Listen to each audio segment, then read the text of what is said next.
Greetings, dear ones. I'm Kryon of Magnetic Service.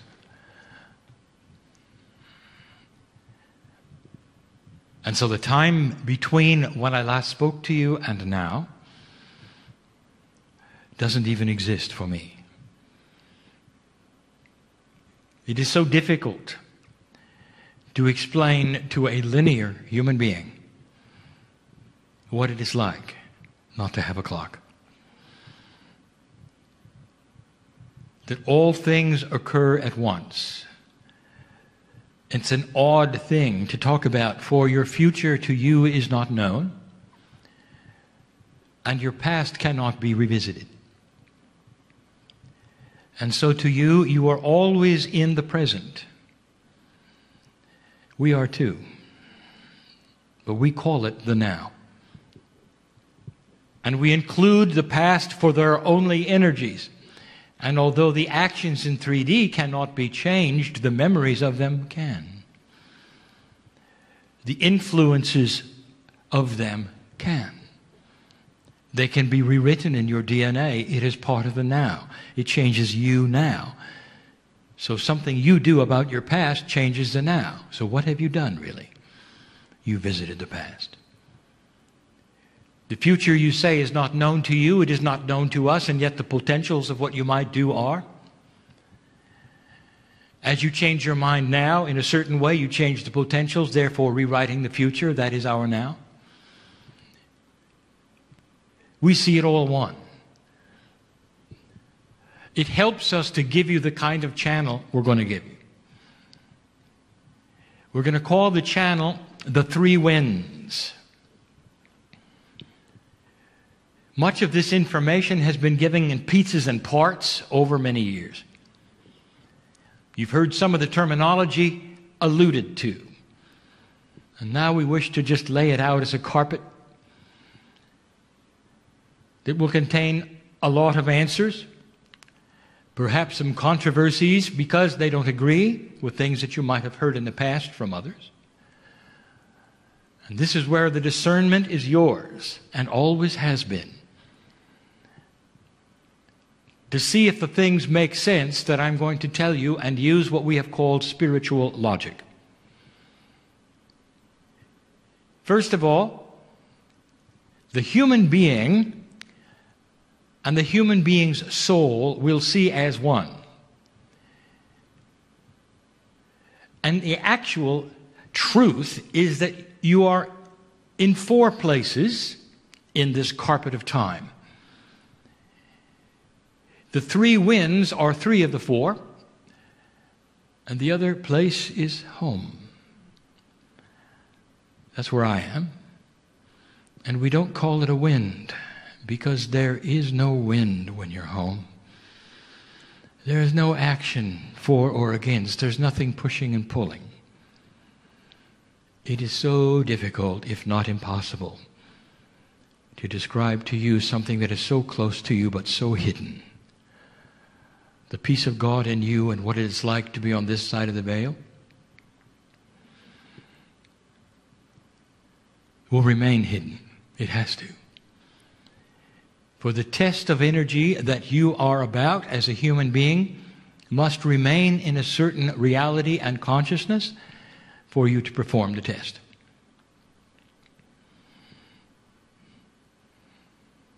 But there's no wind when you're home. You're a piece of the soup of God, which is measured in unnumberable parts, and yet all is one. The very essence of entanglement represents God, where there can be many, but they all move as one. When you are in touch with your higher self, you are in touch with the one. Sometimes humans think that they'll get messages from angels, and the angels are giving messages from other angels, and so on and so forth. They'll see a hierarchy. In heaven, there's no such thing. For the wisdom of God is the wisdom that is a singular wisdom. It is always the same wisdom. The truth is the truth. And because you have a piece of God in you, you become aware of the truth all at once. And this is why you can take an awakening human being in another part of the world that is foreign to you, speaking another language which is foreign to you, and if you ask them about certain things, they'll give you the same things you believe, because it's coming right out of the same place.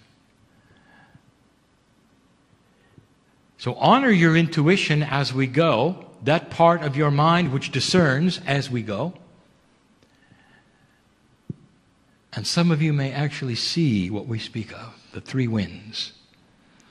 Human being, there's nothing more honored than the three winds. They represent the three states that humans are in. Two of them are brief and one of them is long.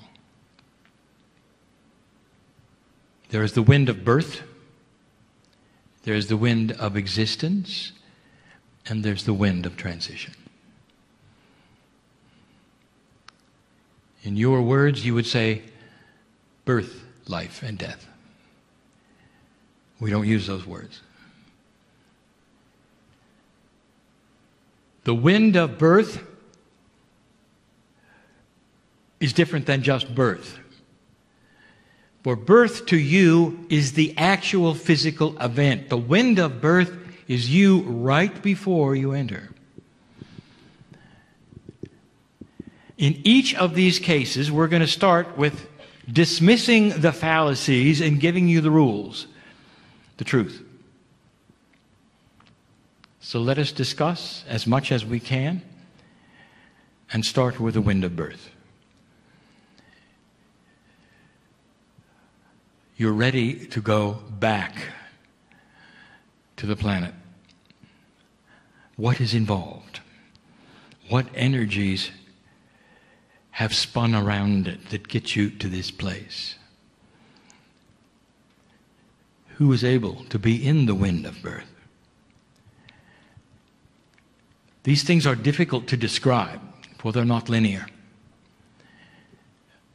But you are aware of only linear things. So we're talking about coming back, are we not, after perhaps a lifetime you'd lived before. So you would expect in the wind of birth you were about to reconnect as a human being into the planet in a certain way. So what are the rules of this as you connect again to humanity? Well, let me tell you what they're not. The first thing you should know is that the human being is unique. On this planet, coming and going, humans all are the same. They all have a higher self, every single one. The structure of the DNA and the potentials within are identical. And the only thing that differentiates one from another in the DNA would be the Akashic record. But the Akashic record holds within it the ability and potential for enormous energy, depending upon what you have done in past lives. If you have awakened to spiritual potential, there is more energy than if you have not. Therefore, the creation of an enlightened old soul is literally available at the wind of birth. For it's what you've done before, who you were, what you accomplished, if you awakened earlier, if you're working the light puzzle or not. So the Akashic record is not just a record of how many times you've been here, but how much spiritual knowledge you've awakened to. For in that library that I spoke of before, that you pick up and hold through your life and into the next, will help you to know what the next life is going to be like. Because of the axiom we've given you before that says you will never have to relearn anything. That once you open the door, it is all available, all lifetimes, all learning. Therefore, what I'm about to tell you is this: the human being is a piece of God. unique. It is not an animal. Animals have their own kinds of energies, even some of them their own kinds of soul groups. Animals exist for several reasons, and we've told you before. All of them as part of the balance of Gaia and also as friends of humans. They hold the energy. Sometimes they love. They incarnate within their own groups many times. Their own soul groups coming back as animals. Many times as other animals. But listen to this. Never do they cross the barrier into a higher self being. Animals are not what you used to be graduating to humans. But it is very easy for humans to think that because this is the way school works. This is the way linear things work. You graduate into higher levels and you become better. Therefore, those who would look at the scheme of life would say, you start as animals and you become human, and you don't. The human being has the beautiful higher self. It's the core soul of God. And how much of that you can accept and open the door to see it while you're alive is how enlightened you become. There is immense planning to put you at the wind of birth.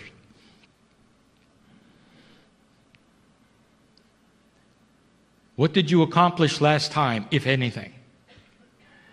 Who were you and what did you do? What energies did you start that were not complete? What soul group were you in? Who are your parents? Are you in agreements to become their grandchildren, your grandchildren? There are so many things that go into the planning, and each life path is different. It is unique. And humans don't like the fact that there is no instruction manual that says, here's what happens. Because humanity is honored way above that.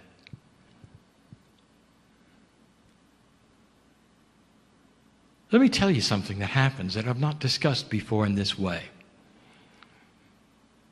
There are certain attributes that humans get after they're here, and we'll call them creative attributes, that are actually almost quantum, that take several lifetimes to complete. And so what happens to the creatives is that they will go through a series of numbers of lifetimes as though it were one in order to have completion. Famous artists will come back. The first thing they want to do is pick up a brush and continue, and they do. Famous composers, famous poets, sculptors. And they come back and keep going. Some of the masters of the old. And you play this classic music and you say, why they don't make them like that anymore? You're wrong, they're here again. And so the creatives and the energy that they set up is different from the others. And so at the wind of birth, you stand there as a completely and totally unique creature, ready to come back in the planet. You don't arrive with a blank slate. You have to know that. The only ones who arrive as a completely blank slate are the newbies. And we'll talk about that in the next wind. But this is a room of old souls. There are those who can read your Akash, and they won't be reading every lifetime. They'll be the ones that stick out, the ones that have a profundity about them, where you accomplished things, or perhaps worse, you didn't. Or dramatic things happen. It's all based on energy potentials. You'll hear that again.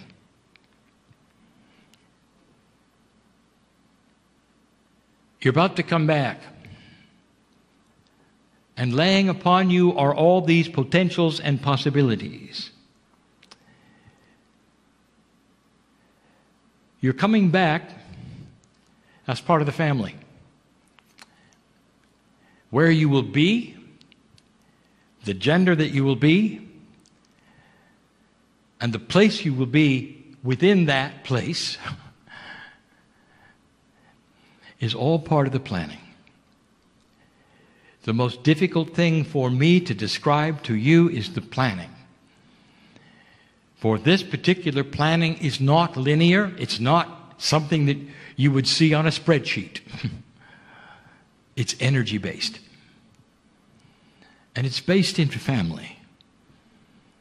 If you have awakened, there is potential there that is not there if you have not.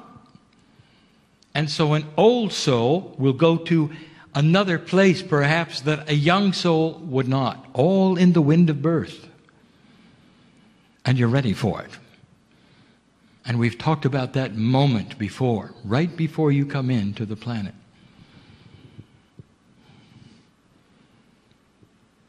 The old soul, especially the old soul in the new energy, is completely different at the wind of birth. The old soul who has awakened over and over and is coming back with that library filled with spiritual purpose is comfortable with the process. Remembers very fully what they've been through. The old soul is not going to be subject to some of the energies that push and pull a younger soul. The old soul has made up his or her mind. As part of the planning what they were going to do, the old soul may even have known it before they left. This is the difference. We've told you in previous channels some of the interesting differences between new humans and ones like you. We told you that the DNA changes that you have provided through your enlightenment and knowledge is going to bring a child forward the next time you arrive who remembers how to read, who doesn't have to be taught everything, who can walk earlier and talk earlier because they remember it, because the bridge in their DNA is starting to be complete between what was and what is. Therefore, the human being to be born is not one with a clean slate that has to know absolutely everything from scratch, but comes in with a full load. And as their brain develops, they then remember who they are. This is the promise of the new energy. Especially after 2013, you're going to see some changes in your children as they come in. The encumbrance of a planet that was going to be destroyed will not be among them. The promise of a planet going into new uncharted areas of quantum energy and discovery will be upon them. And they'll need a whole new set of tools. All this to say, watch for this. All at the wind of birth. They're ready to come in. Oh, you've all participated in it. Everyone in the room has participated in this. There is no newbie here. Not all of you are old soul, that is to say, have been hundreds of times, but all of you have been here before. It makes it interesting, does it not? For the absorption of this knowledge is different between you. Very different. Some will sleep through it. Others will be awakened by it. We arrive now at the wind of existence, and that you call life. Let us give you the rules. First, the things that it is not. No matter what you have been told on this planet, you are not here as punishment. You're not here to be tested. We call this a test. It's a test of energy that Gaia then measures and passes to the very fabric of the great central sun It's a measurement of the earth. The test is whether humans can change that measurement. That's the test. Humans are not here to be tested. You're here as family. The bridge between the wind of birth and the wind of existence is where you remove everything you know about the truth. You're no longer aware that you are a piece of the universe of God itself, where you came from, or what you've been through. You awaken to potentials of remembering these things if you've learned them, or learning them for the first time if you haven't done it before. Old souls don't necessarily awaken at all.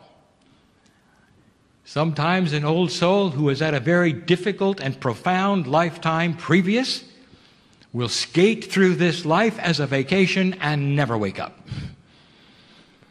But you know they're old souls when you meet them. And you can see it in their eyes.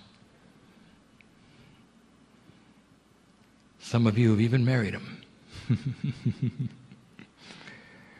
And they may not be here at a meeting like this, but it's the very thing that attracted you. And that is why we say there are no rules that say you have to be here, that you have to awaken, that you have to help the planet, that you have to send light. There are no have-tos, dear ones, because it's complex with variety. And this time around, some are simply here to hold the energy of who they are. And next time around, they'll do the work. And some of you have had these attributes, and it's necessary. It's like a time of recalibration. And some of you would say, well, it's a waste of 80 years or more. It is not. Any more than it's a waste of 3 weeks when you go on vacation. It's complex.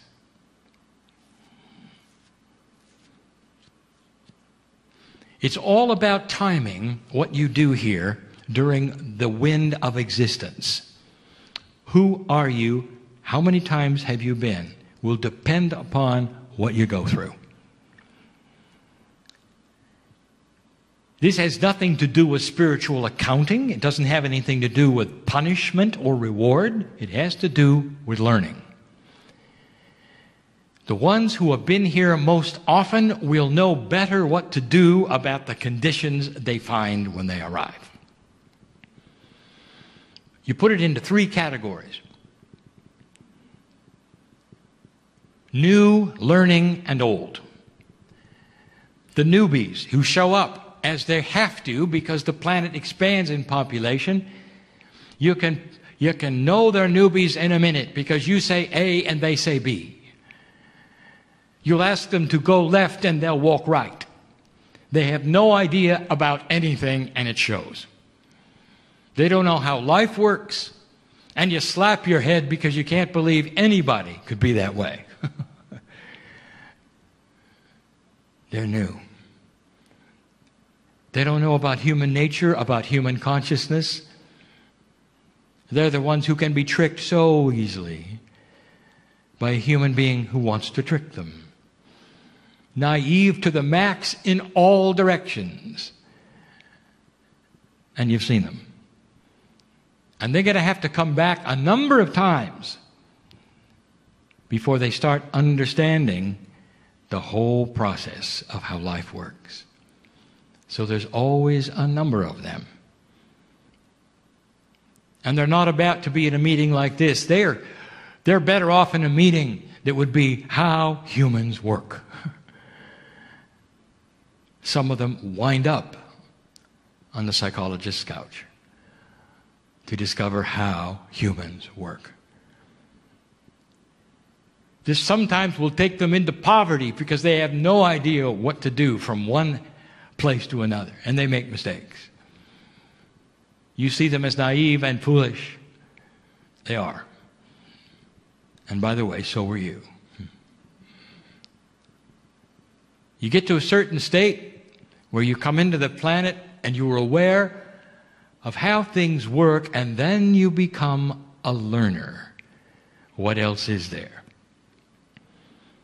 These are the ones who are the potential awakeners.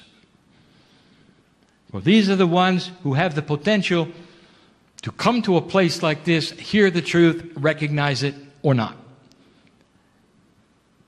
And if it's a or not, it just means it isn't time yet. Timing is everything. My partner asks many times, he said, why did I have to awaken to the truth in the middle of my 40s? It would have been so much more fun when I was 30, he said. And I have told him it's about timing. It's about placing him at the age he needs to be to do what he does now, and also what he's going to do next. I'll get to that. And so, dear ones, in these three categories, most of the ones who sit in the chair are in the third category, and that is old soul. The ones who have awakened and are sitting, waiting for the instructions on what to do next. For they know their life's path. They know why they're here. They know the earth needs them. And each path is different. And so they're sitting in this one, in this room now. This is the way it works, old soul. For some of you have awakened many times, and your library is thick with spiritual purpose, and some of you have just awakened, a few of you, this lifetime, but you're an old soul. Now this may be complex, but you also have a library of the Akash, and that is to say, what is there that is truth that you can pull from, that perhaps you didn't live personally, but it's there anyway? Now this is very difficult, but now I broach a subject that I have not broached in this fashion before, so listen carefully. If it is true, dear human being, that you were seeded by an ascended race, that means that they are in your DNA. Everything that they know is in your DNA. You know where I'm going, don't you? That means that you can awaken to great amounts of truth that you never lived through because it's there from what they gave you. It goes beyond your Akash into a spiritual quantum Akash that belongs to those who seeded you. And you start to pick up the truth of the universe, of the galaxy, of existence of God, way beyond your years. This is a new energy attribute that we wanted to give you this day.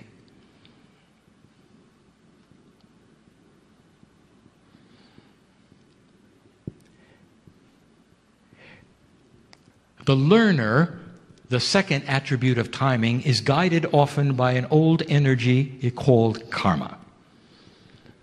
So let us make it straight what it is. Karma is unfinished business from one lifetime to another. It pushes and pulls you into areas, and it has nothing to do with predestination. It has everything to do with predisposition.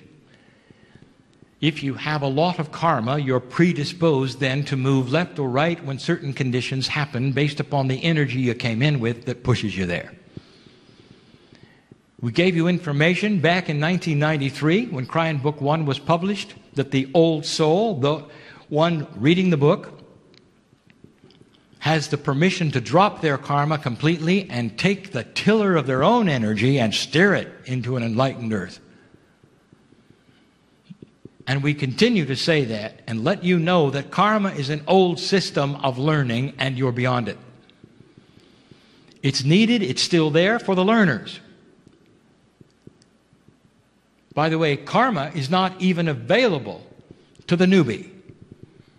The new one coming in has no energy to pull from. That's why they're clueless. But the second, third, and fourth time around, they start gleaning the energy that they produced as a clueless human. And then it pushes them and pulls them into other places, and that is karmic. They then come in with karmic family. They come in with karmic groups. You don't have to.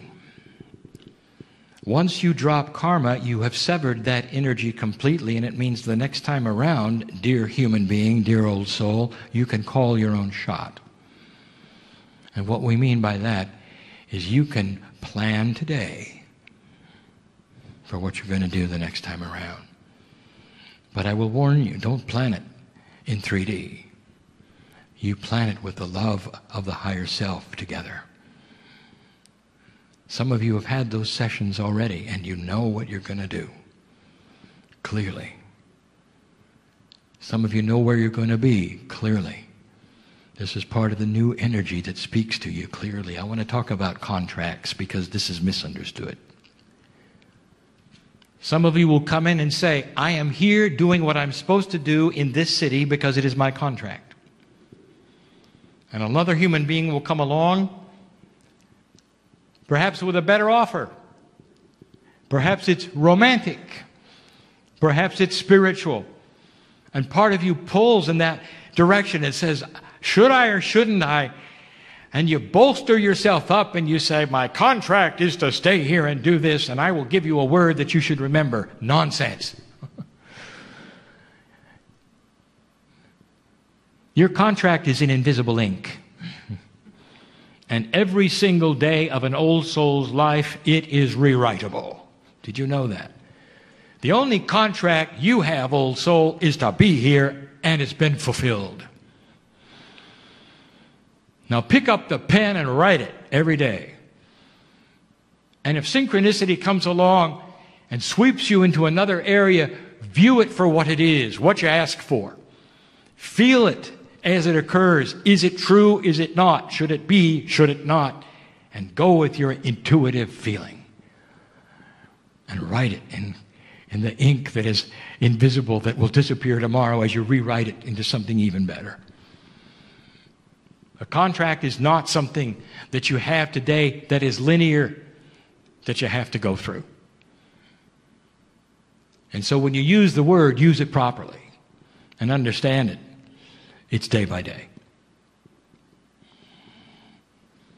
Old soul, right now, you've never had an opportunity in this new energy to change the wind of existence like now. In these next few years, you'll decide collectively on this planet a number of things. Through very slow attrition of the old energy dying out, you will gain the upper hand. There will be greater integrity. Old souls will create it. The very plan of what the earth is about will start to shape up. Eventually, someone will come up with the idea of an alliance of nations and promises of help for one another. I've said it before. There'll be future generations that look back on everything that was 2012 and backwards as being the barbaric era. And you will see civilization as you know it started in 2013. That is the promise of this demarcation point. The wind of existence is you working the puzzle, old soul. And you're not in karma, and you're not in contract. You're in manifestation mode. And it may not seem like it, but give it a chance. And we've said this before, when you start getting out of survival mode and worrying about every single thing,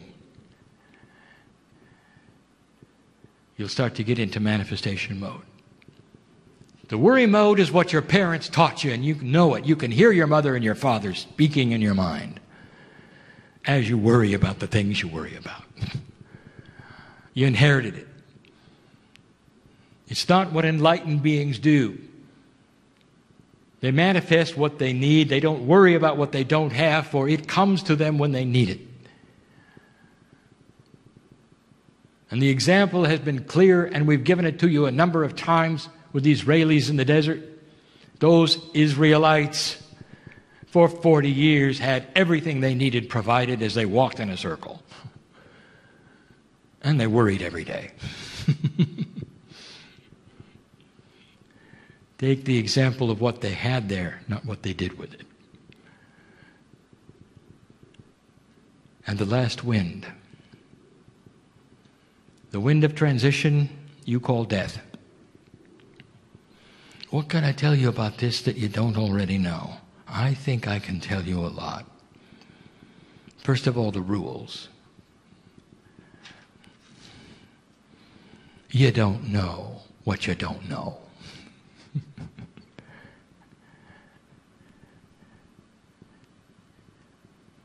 You don't know when it's going to happen.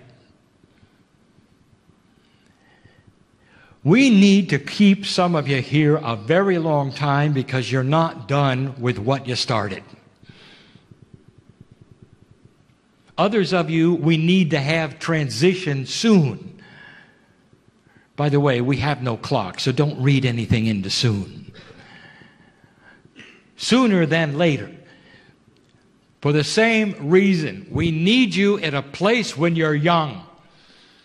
We need you to keep developing what you're developing now because you'll awaken to it and you'll have youth. We need you to be a certain age to run for office, to take an enlightened state right into the parliament. We need to have you young for certain reasons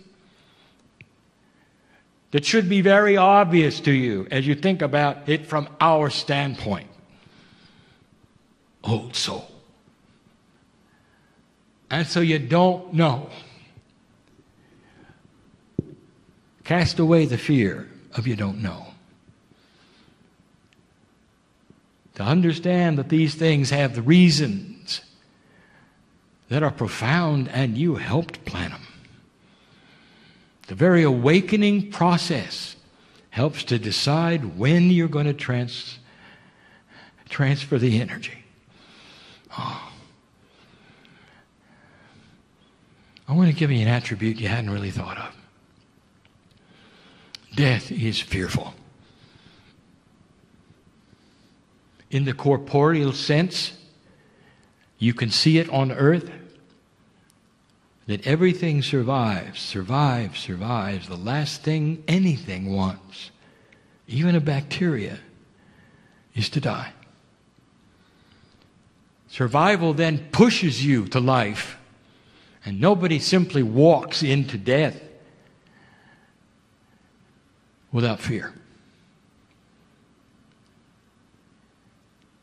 And that will remain that way. And it should be that way. But there is a gift for you that we give you and you don't even know about it. And I'll tell you what it is. At the moment of transition, when the heart stops and the last breath is exhausted that you will breathe,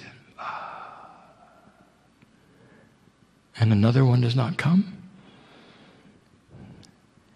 and we know that the transition is happening, we're there. Oh, we're there. And all the angels of the great central sun are there. And they kindle a light that puts you in peace so that fear cannot exist. And in a fraction of a second, you know it's okay. You might call it a spiritual anesthetic. We call it the gift of heaven. So that the wind of transition from a quantum standpoint is beautiful.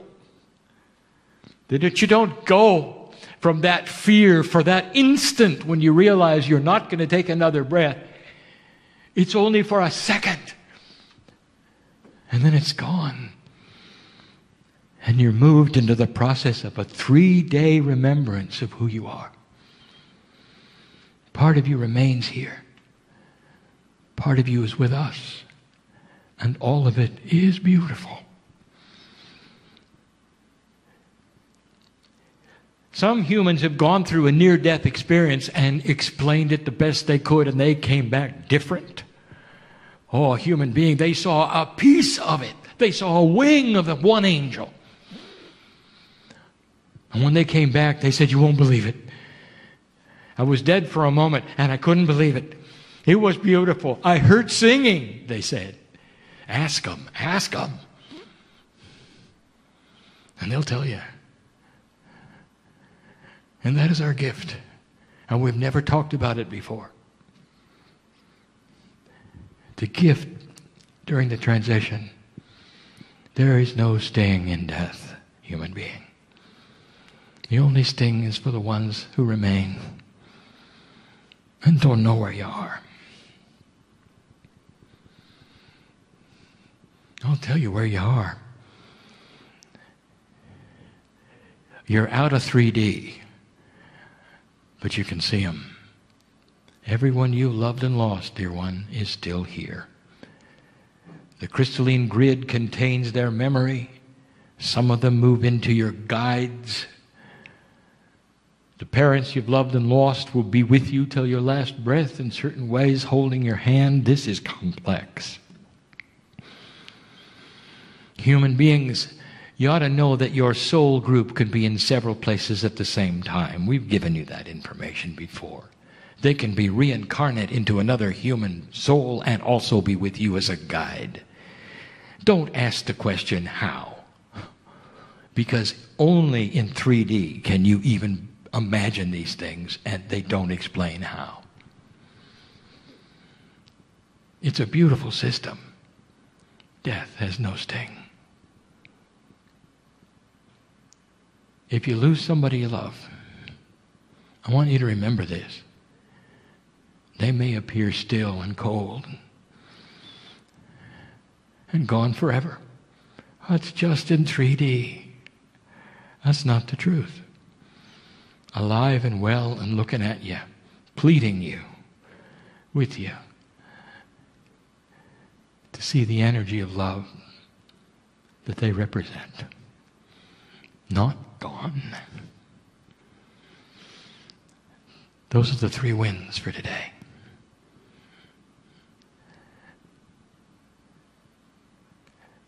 I love to talk about these things, for they are near to me. I work with all 3. I'm working with them right now. The energy which is Kryon is a group, just like all of you are.